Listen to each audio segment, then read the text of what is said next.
بسم اللہ الرحمن الرحیم۔ السلام علیکم ورحمۃ اللہ وبرکاتہ۔ عذاب قبر۔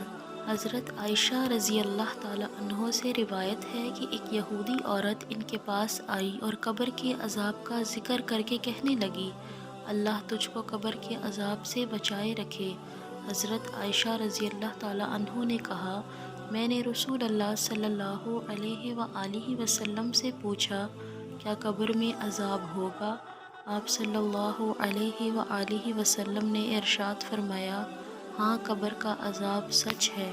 حضرت عائشہ رضی اللہ تعالی عنہ کہتی ہیں، پھر میں نے اس کے بعد رسول اللہ صلی اللہ علیہ وآلہ وسلم کو کبھی نہیں دیکھا کہ آپ صلی اللہ علیہ وآلہ وسلم نے کوئی نماز پڑھی ہو مگر اس میں قبر کے عذاب سے پناہ نہ مانگی ہو۔ غندر نے اپنی روایت میں اتنا اور اضافہ کیا کہ قبر کا عذاب برحق ہے۔ نبی مہربان صلی اللہ علیہ وآلہ وسلم نے فرمایا، جس کی 3 بیٹیاں ہوں وہ ان کے ساتھ اچھا سلوک کرے، اس کے لیے جنت واجب ہو جاتی ہے۔ عرض کیا، اور 2 ہوں تو؟ فرمایا 2 ہوں تب بھی۔ عرض کیا، اگر 1 ہو تو؟ فرمایا اگر 1 ہو تو بھی۔